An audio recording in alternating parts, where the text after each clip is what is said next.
Thank you so much. And joining us now is our military analyst, Colonel Rick Kiernan.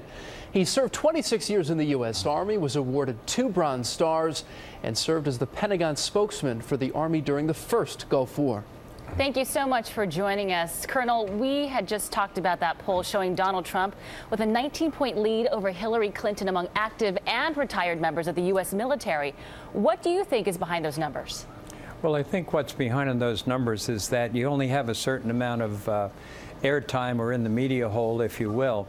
And I think a lot of times the other candidate has had to spend some time clarifying the record on classification and emails and things like that.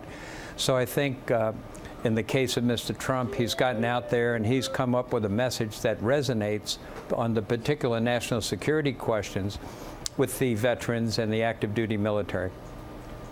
Colonel, today in Philadelphia, Donald Trump said that he would boost military spending by tens of billions of dollars. He'd also increase the number of active troops. What are your thoughts when you hear those things?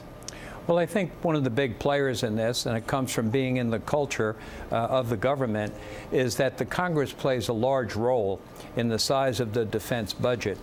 And I think while the goal might be lofty and the goal might be in billions of dollars, and there might be some needed things that are not in the budget at this time, there will have to certainly be a conversation and a discussion with the Congress about where the appropriations go and what may have to be compensated for the systems, for the military, the number of soldiers, ships, and airmen. Well, both candidates, of course, will be at tonight's Commander-in-Chief Forum. They'll be asked about national security, the military, and veterans. What's the #1 issue you'll be listening for?